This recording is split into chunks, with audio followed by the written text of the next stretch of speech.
Cette semaine, on se retrouve pour une petite vidéo analyse et je vous propose qu'on se concentre un petit peu sur cette première course de Bahreïn et au programme focus sur 5 équipes pour comprendre comment on peut décrypter, lire les performances, déterminer le potentiel de chacune et voir quelles sont les conclusions à tirer. Alors c'est parti. Alors Red Bull a clairement affiché ses couleurs dès le début, on n'est pas là pour enfiler des perles dans l'équipe de Christian Horner. Alors si on creuse un petit peu sur les performances de Bahreïn, on peut déjà se dire qu'il faudra pas trop les attendre en qualif. Ce qu'on vise, c'est clairement les réglages de course, quitte à sacrifier un petit peu la vitesse ce samedi. Après qu'on s'entende, dans ce cas de figure, la notion de sacrifice est quand même toute relative, et on l'a vu à Sakir, ça les a pas empêchés de verrouiller la première ligne. Mais chez Red Bull, on le sait, l'atout majeur de cette voiture, c'est tout simplement sa gestion des pneus, avec une faible dégradation par rapport à la concurrence. Atout majeur qui pourra leur permettre d'avoir des stratégies beaucoup plus larges et de pouvoir aussi contrer les autres équipes dans les tentatives d'under ou d'overcut. Au-delà de ça, il faut pas se leurrer non plus, le rythme de course était de toute façon incroyable, l'ingénieur de Max a d'ailleurs pas arrêté de lui dire de ralentir, ce qui déjà met un peu la puce à l'oreille. Alors, est-ce que c'était pour préserver la voiture, ou bien ne pas trop alarmer la concurrence, ou bien finalement un peu des deux? En tout cas, ce qui est sûr, c'est qu'on est bien loin d'avoir tout livré chez Red Bull, et ça se sent. La sérénité qui se dégage d'ailleurs d'Horner et Marco ressemble un petit peu à celle de Toto Wolff sur la période hybride 2014-2020. Même discours, même décontraction, il faudra en tout cas dans les autres teams se relever les manches pour ne pas se faire dominer toute la saison. Ce qui est finalement assez drôle chez Aston Martin, c'est qu'on sent une énergie assez proche de celle de Red Bull en ce début de saison. Des ambitions élevées, une voiture qui impressionne avec beaucoup d'évolutions à venir, des pilotes au top. En tout cas chez les Verts, c'est clair, 2023 marque une véritable rupture avec le passé. Ne serait-ce déjà que par la direction qu'on prend dans le team. On affiche une détermination incroyable et surtout, on a le moyen de ses ambitions. Le staff a pratiquement doublé en quelques années, on recrute des personnes extrêmement compétentes, comme Dan Fallows, on construit aussi une usine flambant neuve et on peut aussi compter sur une paire de pilotes complémentaires. Alonso est mort de faim et son envie de gagner va clairement dans la même direction que le team, de quoi nourrir encore de gros espoirs. Et y a de quoi, la voiture fonctionne extrêmement bien, avec un atout majeur qui est sa gestion des pneus, un petit peu finalement à l'image de Red Bull. D'ailleurs, l'équipe de Christian Horner qui n'hésite pas à rappeler un petit peu les similitudes des deux voitures, mais peu importe, chez Aston on s'arrête pas là, loin de là, surtout qu'on nous le rappelle souvent, mais de grosses évolutions sont à venir. Et si elles se mettent à fonctionner d'entrée de jeu, on pourrait avoir un sacré cocktail. D'autant plus que chez Aston, on n'a pas forcément la même pression qu'une équipe comme Ferrari ou Mercedes, et ça, ça permet de se concentrer sur les vrais objectifs, à savoir Mission 33, la future victoire de Fernando Alonso. Du côté des rouges, l'ambiance est un peu différente, quoique. L'arrivée de Fred Vasseur est là pour faire bouger les choses, et on l'a vu déjà avec de la restructuration en interne, exit à la stratégie Inaki Rueda, mais pour autant, on change pas un mastodonte comme Ferrari en un claquement de doigts, ça prendra du temps, et Fred le sait, il faut pas s'enflammer. D'ailleurs, il faut pas s'enflammer côté performance non plus, la Scuderia qui nous a pas spécialement impressionné à Bahreïn, le rythme semble similaire à l'an passé sur la deuxième moitié de saison, avec des caractéristiques de voiture très proches de la F1 75. Faudra compter aussi sur elle davantage en qualif qu'en course. Et c'est bien là tout le problème, la gestion des gommes. Si on peut truster de bonnes places sur la grille pour Leclerc et Sainz, il faudra aussi être vigilant sur ces réglages pour pouvoir garder un peu de performance pour le dimanche.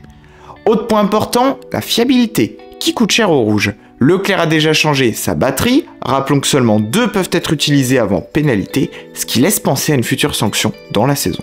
Là aussi où on peut s'interroger, c'est sur Carlos Sainz, parce que je peux vous dire que j'ai été un petit peu frappé à Bahreïn de la réaction dans les stands de l'équipe Ferrari après l'abandon de Charles. Une fois sa voiture hors course, on a semblé complètement se désintéresser du reste, et ça forcément, ça met la puce à l'oreille au niveau de la situation en interne. Est-ce qu'on considère Carlos du coup définitivement comme un numéro 2 ? Affaire à suivre, mais pas sûr que l'Espagnol apprécie, surtout à ce stade de la saison. Alors chez les flèches noires, l'heure est quand même à la déception.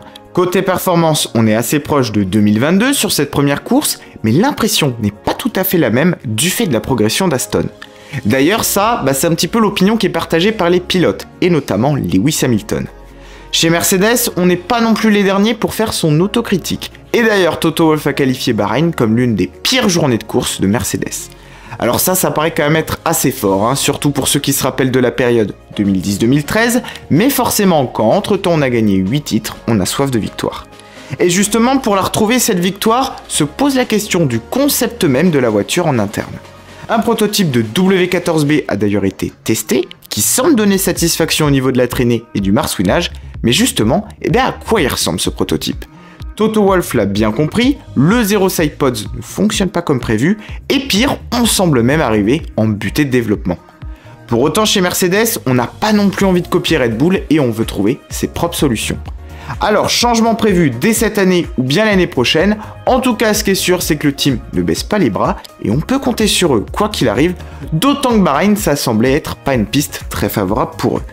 Des améliorations sont en tout cas d'ores et déjà prévues pour Bakou, alors pourquoi pas une progression comme l'an dernier. Du côté de chez Alpine, c'est pas non plus la grande joie. Pourtant, la présentation de début d'année nous avait laissé entrevoir une grosse ambition, sur la voiture déjà, on nous avait promis de grosses optimisations, on partait le couteau entre les dents pour aller rejoindre les 3 top teams, avec notre duo 100% français, et Bahreïn, ça a un peu douché les espoirs. Alors les essais nous avaient déjà laissé un petit goût amer, hein, avec les 2 voitures qui étaient loin dans le classement, mais à ce moment-là, le team avait essayé de nous rassurer, en disant qu'on cherchait pas le chrono, mais malgré tout, ça paraissait quand même compliqué. Et la première chose sur laquelle on peut s'appuyer, c'est la performance d'Ocon en qualif. Si on met de côté Gasly, Esteban lui l'a confié être satisfait de son tour et donc de sa P9. Et ça, ça a de quoi poser quand même quelques questions. Parce que je sais pas pour vous, mais pour moi, c'est pas du tout la dynamique qu'on veut pour une équipe qui veut aller chercher les top teams et surtout, ça laisse transparaître aucune amélioration par rapport à 2022. Alors bien sûr, c'est que la première course, mais c'est quand même très difficile de cerner les intentions du team, et surtout à Bahreïn, ça a mis en avant de gros problèmes opérationnels. Si on veut se battre dans le haut du peloton, on peut pas comme ça accumuler des pénalités bêtement, surtout avec une voiture qui pouvait sûrement aller chercher quelques points, d'ailleurs Gasly l'a prouvé. Maintenant, Alpine c'est aussi une grosse structure, donc bien sûr on va travailler, plancher sur ce qui n'a pas marché, et aussi sûrement amener de bonnes évolutions, on peut d'ailleurs leur souhaiter, mais pour l'heure, on est plutôt dans une dynamique à espérer conserver son rang que viser plus haut. On peut peut-être quand même relativiser en se disant que leur situation sont quand même meilleures que leurs anciens adversaires McLaren, mais pas sûr que ça leur suffise. En tout cas, toujours est-il que la saison sera longue, très longue les amis, donc bien sûr rien n'est gravé dans le marbre, et heureusement d'ailleurs, donc on aura évidemment bien l'occasion de voir encore des situations se débloquer dans l'une ou l'autre des équipes. Prochain rendez-vous d'ailleurs, Jeddah, une piste atypique qui pourra à mon avis nous amener quelques surprises. En tout cas, merci à tous d'avoir suivi cette vidéo, n'oubliez pas de vous abonner et d'activer la petite cloche des notifs, et de liker aussi cette vidéo pour ne rien louper les amis, et nous on se retrouve très vite, alors d'ici là, prenez soin de vous, et à bientôt sur la chaîne.